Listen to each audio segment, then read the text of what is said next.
This is Theology Bits, a ministry of Central Lutheran Church, Eugene, Oregon. This week, we are going to be focusing on our continuing series, Finding Life, related to Central Lutheran's season of creation. And we'll be focusing on the I am statements of I am the light of the world, primarily in John chapter 8. But also showing up at other points in the gospel. So the focus here in the Gospel of John is through a dichotomy of light and darkness, and Jesus declaring, I am the light of the world. We talked about that I am in our last video, of it making a dynamic connection with saying that Jesus is God the Creator, and the creation itself being incarnate. Remembering that was the focus. Jesus' incarnation changing everything. And we're going to explain that in a new way. But first understand the significance of the light of the world.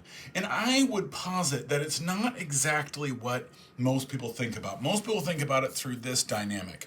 Light as compared to darkness, which is therefore experiential. That people struggle in darkness, they can see in light. That almost certainly would be true a little bit. But there's something else. If you know your Hebrew Bible, first of all, Genesis chapter 1. We're talking about the season of creation, but one of the first and fundamental thing, let there be light. This is a creational motif in the Old Testament. It's not just, oh, we can see better in the light, but there is something about light in the Old Testament that's presented as life. And again, we're not talking about light as in color, we're talking about light as in that which comes from the sun. And so we're talking, this has nothing to do with white or black, but instead light and the way it shines.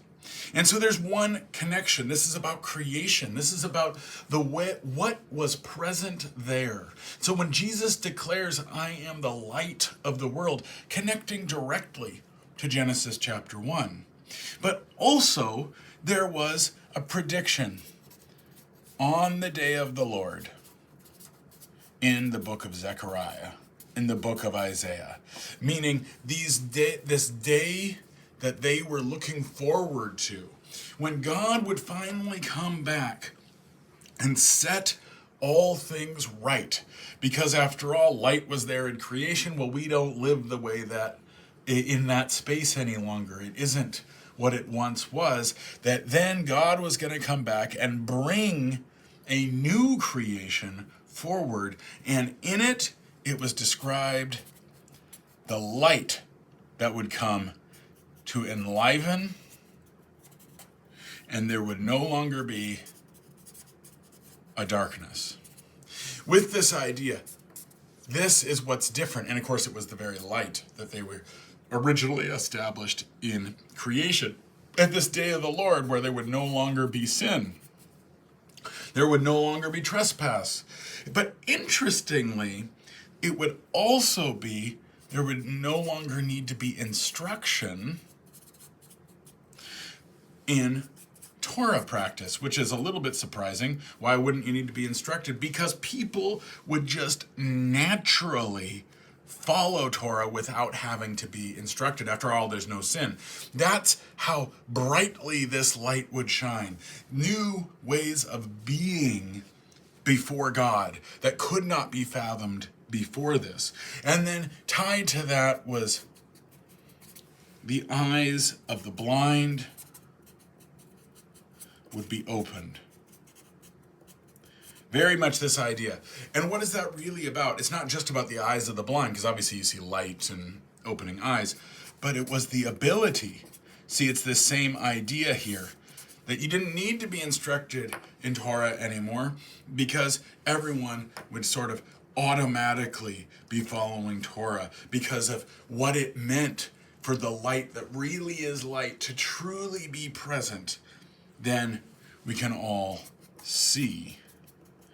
And this in the Gospel of John, that's our focus, Jesus applies this not only to being able to follow Torah, but can you see Christ in the Old Testament? That is, can you look at your own traditions and see that the light has come into the world? Are you able to discern that or not? That's how the Gospel of John interestingly applies this, in addition to regular eyes of the blind being open. And so we have, here is a new way of thinking about light, but it's based on something that's old and has been with them. And that light means something. It means that if this light of the world has come, which is exactly what Jesus is saying, all this has been accomplished in Christ, then this light that really is light is here.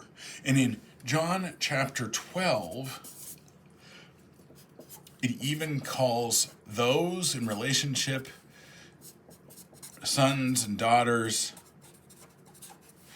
of light. Meaning, it's not just about a vague idea that comes in the world, but what is your own identity in Christ has been changed. Remember Jesus' language in the Gospel of John. I am in you. You are in me. What we call participation in the Gospel of John. Who you are has been transformed in John so that something new has come about. The incarnation wasn't just that one person's flesh, but all flesh, or another way of putting it, your flesh. You, the believer, your flesh is now changed. You're a son or daughter of light now. That's what it means for Jesus to be the light of the world. It reminds us of something that's in Matthew chapter 5, of that you are the light of the world. That's not something that's in the Gospel of John, but it fits beautifully, because if Jesus is the light of the world, and I'm in you and you are in me, then in you is the light of the world. And that has a missional component. That light, if you are the light, cannot help but shine. Light exudes outward. And what is it? Light is the life of all people. Life, another word for creation in the Gospel of John, you have is shining outward. The life shines. The light of Christ that is within you shines out there. Whatever Christ is, therefore you are. And so we see creation itself, the incarnation itself, is within you and without you, all around you and present among you. And then there's a final comment here of in this gospel where now that get a better marker, now that the light has come into the world, maybe this way, there is no longer room to be in the darkness. There are, in the Gospel of John, people who are said to be in darkness, but this is much more of a conviction for them than it would have been before, because the light is here. All this stuff here has happened. That which was brought forward in creation is embedded in you because of the very incarnation. That is the focus of this Finding Life series, so that the new creation is present in you and among you all over, and that's the light that is present. And so therefore there is no longer a need to be wandering in darkness. Some might be, but they don't need to. This new life that really is life is present. This is a very different way of thinking about creation that the light of the world is creation. But that's exactly what the Gospel of John is doing. The incarnation, I'm in you, you're in me. That all those in Christ, all those in the incarnation, all those in life, that is creation, are the light of the world. This has been Theology Bits. I'm Pastor Ben.